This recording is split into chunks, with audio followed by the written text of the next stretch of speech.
ನಾಡಿದ್ದು ಮತ್ತೊಮ್ಮೆ ಅದರ ಬಗ್ಗೆ ಅಂದ್ರೆ ರಾಮಲಿಂಗಾರೆಡ್ಡಿ ಹೇಳಿದ್ರು ನೋಡಿ, ಅದರ ಒಳಗೆ ಏನಿದೆ ಅಂತ ಗೊತ್ತಿಲ್ಲ, ನಮಗೆಲ್ಲ ಕೊಡ್ತಾರೆ, ಅದನ್ನೆಲ್ಲ ನಾವು ಓದಬೇಕು, ಎಲ್ಲರಿಗೂ ಚೆನ್ನಾಗಿದ್ರೆ ಓಕೆ, ಚೆನ್ನಾಗಿಲ್ಲ ಅಂತಂದ್ರೆ ಮತ್ತೆ ಬಗ್ಗೆ ಚರ್ಚೆ ಆಗತ್ತೆ ಅಂತ ಹೇಳಿ. ಹಾಗಿದ್ರೆ ನೋಡಿ, ಒಂದು ಏನಾಗಿದೆ ಕರ್ನಾಟಕದಲ್ಲಿ ಬಹಳ ದೊಡ್ಡ ಒಂದು ದುರಂತ ಏನಪ್ಪಾ ಅಂತಂದ್ರೆ, ನಮ್ಮಲ್ಲಿ ಪಾರ್ಲಿಮೆಂಟೇರಿಯನ್ಸ್ ಬಹಳ ಕಡಿಮೆ ಆಗಿದ್ದಾರೆ. ಪಾರ್ಲಿಮೆಂಟೇರಿಯನ್ಸ್ ಅಂದ್ರೆ ಸಂಸದೀಯ ಪಟುಗಳು, ರಮೇಶ್ ಕುಮಾರ್ ಅಂತವರು, ಆಮೇಲೆ ಈ ಬಸವರಾಜ ಬೊಮ್ಮಾಯಿ ಕೂಡ ಇದ್ರು, ಇಲ್ಲ ಅಂತಲ್ಲ, ಆಮೇಲೆ ಈ ಚಿಕ್ಕನಾಯಕನಹಳ್ಳಿಯಿಂದ ಗೆದ್ದು ಬರ್ತಾ ಇದ್ರಲ್ಲ ಅಂತ ತುಂಬಾ ಎಕ್ಸ್ಪರ್ಟ್ಗಳಿಲ್ಲ. ಮೊದಲೆಲ್ಲ ಈ ನಂಜೇಗೌಡರು ಅಂತಿದ್ರು ನೀರಾವರಿ ಬಗ್ಗೆ, ನಾಗೇಗೌಡರು ಅಂತಿದ್ರು, ಆಮೇಲೆ ಬೈರೇಗೌಡರು ಇದ್ರು, ಈ ಕೃಷ್ಣ ಬೈರೇಗೌಡರ ತಂದೆ, ಆಮೇಲೆ ಎಚ್ ಕೆ ಪಾಟೀಲ್ ಈಗಲೂ ಆ ಶಕ್ತಿ ಇದೆ ಕೆಲವೆಲ್ಲ, ಅವರೆಲ್ಲ ಒಂಥರ ನೇಪಥ್ಯಕ್ಕೆ ಸರದಂಗಿದೆ. ಅಂದ್ರೆ ನಿರಂತರವಾಗಿ ಮಾತಾಡಬಲ್ಲವರು. ಈ ಜಾತಿ ಗಣತಿ ವಿಚಾರದಲ್ಲಿ ಮಾತಾಡೋರೇ ಯಾರಿಲ್ಲ.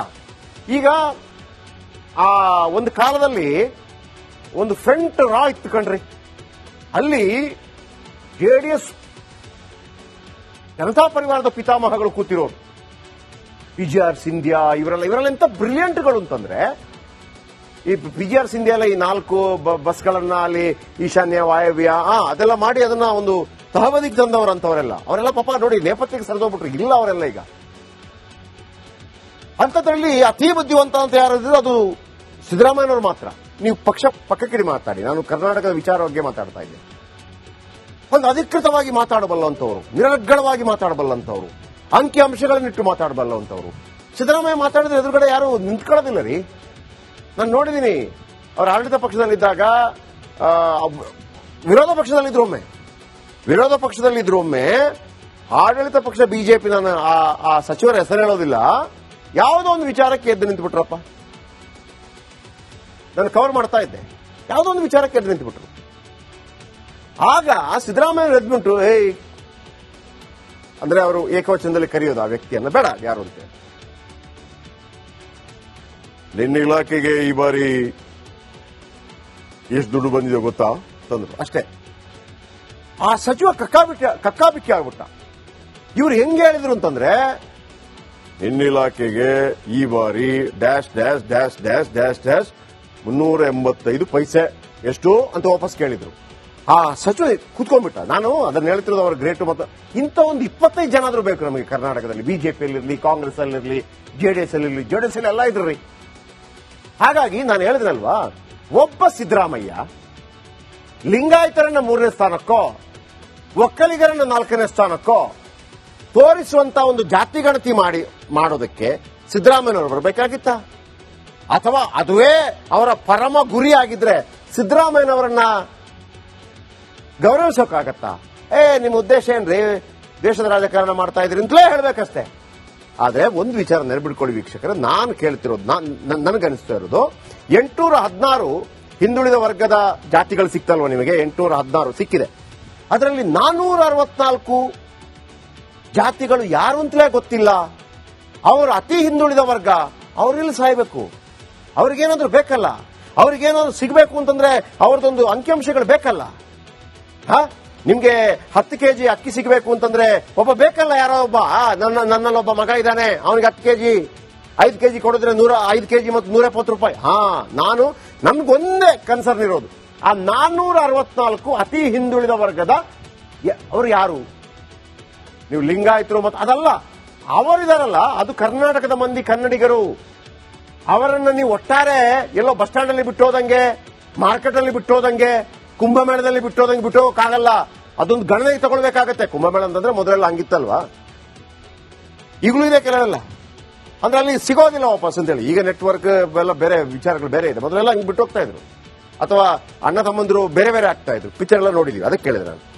ಆ ನಾಡಿದ್ದು ಮತ್ತೊಮ್ಮೆ ಅದರ ಬಗ್ಗೆ ಅಂದ್ರೆ ರಾಮಲಿಂಗಾರೆಡ್ಡಿ ಹೇಳಿದ್ರು ನೋಡಿ, ಅದರ ಒಳಗೆ ಏನಿದೆ ಅಂತ ಗೊತ್ತಿಲ್ಲ, ನಮಗೆಲ್ಲ ಕೊಡ್ತಾರೆ, ಅದನ್ನೆಲ್ಲ ನಾವು ಓದಬೇಕು, ಎಲ್ಲರಿಗೂ ಚೆನ್ನಾಗಿದ್ರೆ ಓಕೆ, ಚೆನ್ನಾಗಿಲ್ಲ ಅಂತಂದ್ರೆ ಮತ್ತೆ ಬಗ್ಗೆ ಚರ್ಚೆ ಆಗತ್ತೆ ಅಂತ ಹೇಳಿ.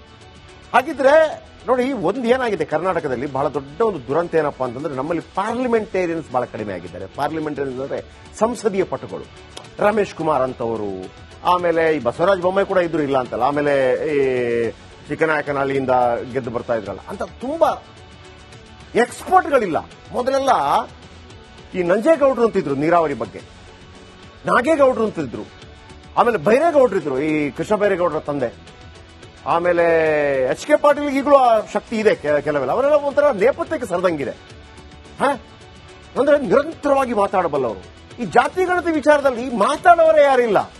ಈಗ ಆ ಒಂದು ಕಾಲದಲ್ಲಿ ಒಂದು ಫ್ರಂಟ್ ರಾ ಇತ್ತು ಕಣ್ರಿ. ಅಲ್ಲಿ ಜೆಡಿಎಸ್ ಜನತಾ ಪರಿವಾರದ ಪಿತಾಮಹಗಳು ಕೂತಿರೋರು, PGR ಸಿಂಧ್ಯಾ, ಇವರೆಲ್ಲ ಎಂತ ಬ್ರಿಲಿಯಂಟ್ಗಳು ಅಂತಂದ್ರೆ, ಈ PGR ಸಿಂಧ್ಯಾ ಎಲ್ಲ ಈ 4 ಬಸ್ಗಳನ್ನ ಅಲ್ಲಿ ಈಶಾನ್ಯ ವಾಯವ್ಯ ಅದೆಲ್ಲ ಮಾಡಿ ಅದನ್ನ ಒಂದು ತಹಬದಿಗೆ ತಂದವರು ಅಂತವರೆಲ್ಲ. ಅವರೆಲ್ಲ ಪಾಪ ನೋಡಿ ನೇಪಥ್ಯಕ್ಕೆ ಸರಿದೋಗ್ಬಿಟ್ರು. ಇಲ್ಲ ಅವರೆಲ್ಲ ಈಗ ಅಂಥದ್ರಲ್ಲಿ ಅತಿ ಬುದ್ಧಿವಂತ ಅಂತ ಯಾರಿದ್ರೆ ಅದು ಸಿದ್ದರಾಮಯ್ಯನವರು ಮಾತ್ರ. ನೀವು ಪಕ್ಕಕ್ಕಿಡಿ ಮಾತಾಡಿ, ನಾನು ಕರ್ನಾಟಕದ ವಿಚಾರ ಬಗ್ಗೆ ಮಾತಾಡ್ತಾ ಇದ್ದೆ. ಒಂದು ಅಧಿಕೃತವಾಗಿ ಮಾತಾಡಬಲ್ಲಂತವರು, ನಿರರ್ಗಳವಾಗಿ ಮಾತಾಡಬಲ್ಲಂತವರು, ಅಂಕಿಅಂಶಗಳನ್ನಿಟ್ಟು ಮಾತಾಡಬಲ್ಲಂತವರು. ಸಿದ್ದರಾಮಯ್ಯ ಮಾತಾಡಿದ್ರೆ ಎದುರುಗಡೆ ಯಾರು ನಿಂತ್ಕೊಳ್ಳೋದಿಲ್ಲ ರೀ. ನಾನು ನೋಡಿದ್ದೀನಿ, ಅವ್ರ ಆಡಳಿತ ಪಕ್ಷದಲ್ಲಿದ್ದಾಗ ವಿರೋಧ ಪಕ್ಷದಲ್ಲಿದ್ರು ಒಮ್ಮೆ ಆಡಳಿತ ಪಕ್ಷ ಬಿಜೆಪಿ, ನಾನು ಆ ಸಚಿವರ ಹೆಸರು ಹೇಳೋದಿಲ್ಲ, ಯಾವುದೋ ಒಂದು ವಿಚಾರಕ್ಕೆ ಎದ್ದು ನಿಂತುಬಿಟ್ರಪ್ಪ. ನಾನು ಕವರ್ ಮಾಡ್ತಾ ಇದ್ದೆ, ಯಾವುದೋ ಒಂದು ವಿಚಾರಕ್ಕೆ ಎದ್ದು ನಿಂತುಬಿಟ್ರು. ಆಗ ಸಿದ್ದರಾಮಯ್ಯ ಎದ್ಬಿಟ್ರು, ಅಂದ್ರೆ ಅವರು ಏಕವಚನದಲ್ಲಿ ಕರೆಯೋದು ಆ ವ್ಯಕ್ತಿಯನ್ನ, ಬೇಡ ಯಾರು ಅಂತ. ನಿನ್ನ ಇಲಾಖೆಗೆ ಈ ಬಾರಿ ಎಷ್ಟು ದುಡ್ಡು ಬಂದಿದೆ ಗೊತ್ತಾ ತಂದ್ರು ಅಷ್ಟೇ. ಆ ಸಚಿವ ಕಕ್ಕಾಬಿಕ್ಕಿ ಆಗ್ಬಿಟ್ಟ. ಇವ್ರು ಹೆಂಗೆ ಹೇಳಿದ್ರು ಅಂತಂದ್ರೆ, ನಿನ್ನ ಇಲಾಖೆಗೆ ಈ ಬಾರಿ dash dash dash dash dash dash 385 ಪೈಸೆ ಎಷ್ಟು ಅಂತ ವಾಪಸ್ ಕೇಳಿದ್ರು. ಆ ಸಚಿವ ಕೂತ್ಕೊಂಡ್ಬಿಟ್ಟ. ನಾನು ಅದನ್ನ ಹೇಳ್ತಿರೋದು ಅವರ ಗ್ರೇಟ್. ಮತ್ತು ಇಂಥ ಒಂದು 25 ಜನ ಆದ್ರೂ ಬೇಕು ನಮಗೆ ಕರ್ನಾಟಕದಲ್ಲಿ. ಬಿಜೆಪಿಯಲ್ಲಿರಲಿ, ಕಾಂಗ್ರೆಸ್ ಅಲ್ಲಿರಲಿ, ಜೆಡಿಎಸ್ ಅಲ್ಲಿರಲಿ, ಜೆಡಿಎಸ್ ಅಲ್ಲಿ ಎಲ್ಲ ಇದ್ರಿ. ಹಾಗಾಗಿ ನಾನು ಹೇಳಿದ್ರಲ್ವಾ, ಒಬ್ಬ ಸಿದ್ದರಾಮಯ್ಯ ಲಿಂಗಾಯತರನ್ನ 3ನೇ ಸ್ಥಾನಕ್ಕೋ ಒಕ್ಕಲಿಗರನ್ನ 4ನೇ ಸ್ಥಾನಕ್ಕೋ ತೋರಿಸುವಂತ ಒಂದು ಜಾತಿ ಗಣತಿ ಮಾಡೋದಕ್ಕೆ ಸಿದ್ದರಾಮಯ್ಯನವರು ಬರಬೇಕಾಗಿತ್ತ? ಅಥವಾ ಅದುವೇ ಅವರ ಪರಮ ಗುರಿ ಆಗಿದ್ರೆ ಸಿದ್ದರಾಮಯ್ಯನವರನ್ನ ಗೌರವಿಸೋಕ್ಕಾಗತ್ತಾ? ನಿಮ್ಮ ಉದ್ದೇಶ ಏನ್ರಿ, ದೇಶದ ರಾಜಕಾರಣ ಮಾಡ್ತಾ ಇದ್ರಿ ಅಂತಲೇ ಹೇಳ್ಬೇಕಷ್ಟೇ. ಆದ್ರೆ ಒಂದು ವಿಚಾರ ನೆನಪಿಟ್ಕೊಳ್ಳಿ ವೀಕ್ಷಕರೇ, ನಾನು ಕೇಳ್ತಿರೋದು, ನನಗನ್ನಿಸ್ತಾ ಇರೋದು, 816 ಹಿಂದುಳಿದ ವರ್ಗದ ಜಾತಿಗಳು ಸಿಕ್ತಲ್ವ ನಿಮಗೆ? 816 ಸಿಕ್ಕಿದೆ. ಅದರಲ್ಲಿ 464 ಜಾತಿಗಳು ಯಾರು ಅಂತಲೇ ಗೊತ್ತಿಲ್ಲ. ಅವರು ಅತಿ ಹಿಂದುಳಿದ ವರ್ಗ, ಅವ್ರಲ್ಲಿ ಸಾಯ್ಬೇಕು. ಅವ್ರಿಗೇನಾದ್ರೂ ಬೇಕಲ್ಲ, ಅವ್ರಿಗೇನಾದ್ರೂ ಸಿಗಬೇಕು ಅಂತಂದ್ರೆ ಅವ್ರದ್ದೊಂದು ಅಂಕಿಅಂಶಗಳು ಬೇಕಲ್ಲ. ನಿಮ್ಗೆ 10 kg ಅಕ್ಕಿ ಸಿಗಬೇಕು ಅಂತಂದ್ರೆ ಒಬ್ಬ ಬೇಕಲ್ಲ, ಯಾರೋ ಒಬ್ಬ. ನನ್ನಲ್ಲೊಬ್ಬ ಮಗ ಇದ್ದಾನೆ, ಅವನಿಗೆ 10 kg 5 kg ಕೊಡಿದ್ರೆ 5 kg ಮತ್ತು 170 ರೂಪಾಯಿ. ನನ್ಗೊಂದೇ ಕನ್ಸರ್ನ್ ಇರೋದು, ಆ 464 ಅತಿ ಹಿಂದುಳಿದ ವರ್ಗದ ಅವರು ಯಾರು? ನೀವು ಲಿಂಗಾಯತರು ಮತ್ತು ಅದಲ್ಲ, ಅವರಿದಾರಲ್ಲ, ಅದು ಕರ್ನಾಟಕದ ಮಂದಿ, ಕನ್ನಡಿಗರು. ಅವರನ್ನ ನೀವು ಒಟ್ಟಾರೆ ಎಲ್ಲೋ ಬಸ್ ಸ್ಟ್ಯಾಂಡ್ ಅಲ್ಲಿ ಬಿಟ್ಟೋದಂಗೆ, ಮಾರ್ಕೆಟ್ ಅಲ್ಲಿ ಬಿಟ್ಟೋದಂಗೆ, ಕುಂಭಮೇಳದಲ್ಲಿ ಬಿಟ್ಟೋದಂಗೆ ಬಿಟ್ಟೋಗಕ್ಕಾಗಲ್ಲ.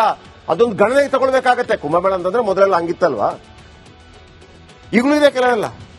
ಅಂದ್ರೆ ಅಲ್ಲಿ ಸಿಗೋದಿಲ್ಲ ವಾಪಸ್ ಅಂತೇಳಿ. ಈಗ ನೆಟ್ವರ್ಕ್ ಎಲ್ಲ ಬೇರೆ ವಿಚಾರಗಳು ಬೇರೆ ಇದೆ. ಮೊದಲೆಲ್ಲ ಹಂಗೆ ಬಿಟ್ಟು ಹೋಗ್ತಾ ಇದ್ರು, ಅಥವಾ ಅಣ್ಣ ತಮ್ಮಂದ್ರು ಬೇರೆ ಬೇರೆ ಆಗ್ತಾ ಇದ್ರು. ಪಿಕ್ಚರ್ ಎಲ್ಲ ನೋಡಿದೀವಿ, ಅದಕ್ಕೆ ಕೇಳಿದ್ರೆ ನಾನು.